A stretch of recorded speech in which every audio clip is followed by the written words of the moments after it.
Okay, happy people. Because I'm the only one presenting over this, we're going to go ahead and start with the epilogue. So if you will turn to your handout on page 7. Picture magazines increased in popularity in the 1920s and 1930s, showed a rise in the visual culture where reading was increasingly becoming looking. The use of pictures showed the government's awareness of pictures as an important facet of American culture, and as pictures of a rhetorical tool. So, Kara Flanagan posited that she was trying to position her research with the perspective of Benjamin, where one must consider the position of the work in the relations of production as opposed to its attitude towards these relations. He asks us to situate the work in this time, to study it in all of its specificity, not only as a response to the relation of production, but also as a product of them.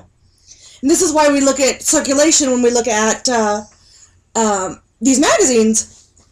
There's no overarching rhetoric of poverty during the Depression. The FSA photographs did not offer an easily definable narrative, but a complex rhetorical force.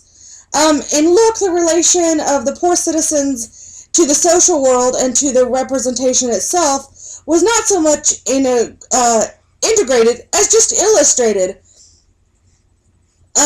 Look did not use these photographs to induce activism, just to show or to make the downtrodden other a spectacle. Back to the beginning. When it first appeared, Look magazine was the focus of much criticism. Look magazine itself was sort of the bastard stepchild of Time magazine, and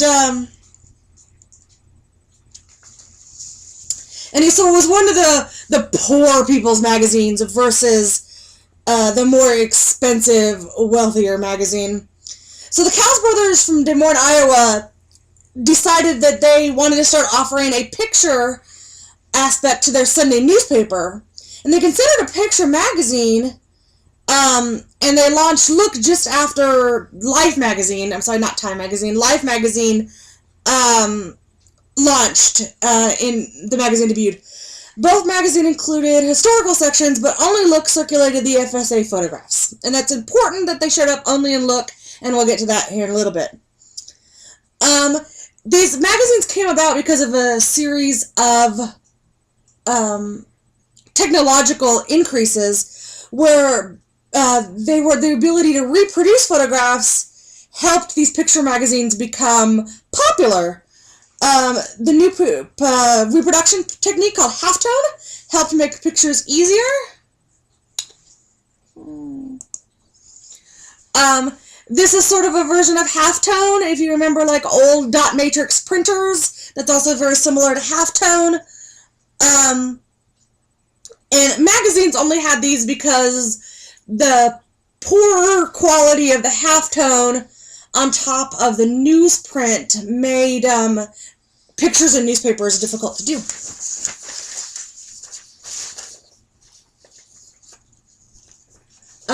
So now, for the first time ever, advertisers were allowed to use pictures in advertisements, instead of just drawings that they had originally been using. The New York Times began running a special pictorial section that covered current news events. And George Gallup, and yes, he's the inventor of the Gallup polls that we still use today, surveyed newspaper readers and found that the most read stories had pictures with them. So again, this moved from a reading culture to a visual culture. In 1933, the Cowles brothers began their own photography business. This is 4 years after Look debuted, and they were using paparazzi-esque people to take those pictures, or other people. And the new mini cameras became popular, and they could get candid pictures easily. That's George Gallup. So if you look at this picture of the camera, these are much larger than this picture, and this is actually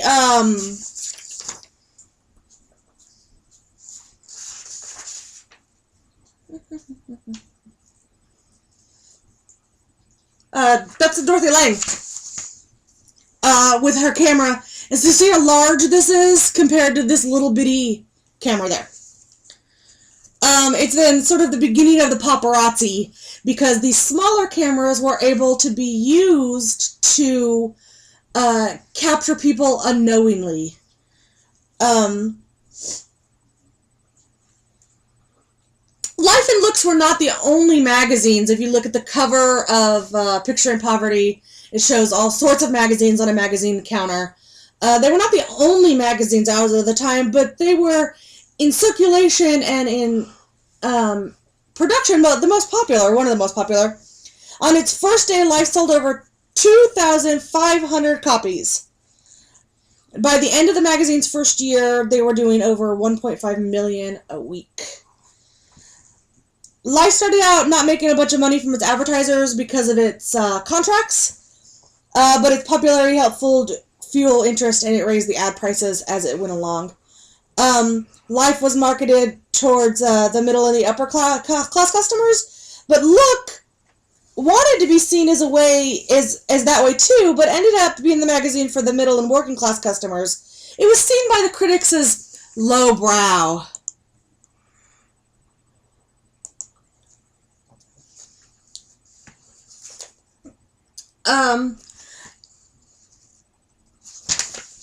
In its very first issue, the back cover of the picture included a picture of Greta Garbo. She was a famous actress, and when folded properly, it looked like a female crotch.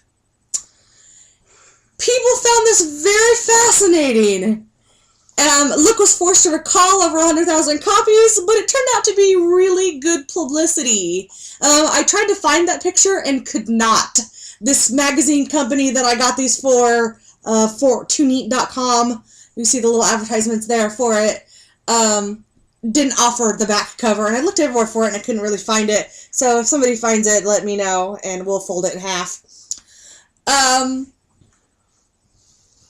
Look's executive producer published a book about picture writing, and he claims that the editor doesn't even need to understand the techniques of photography, just what makes a good visual story. So Look magazine had a whole bunch of human interests, and that's 4B. And earlier, Look's pictures were cropped into different shapes, which sort of gave it a cookie-cutter look. Life didn't crop their images, and this is part of the reason why it sort of showed up as lowbrow, or for poor people.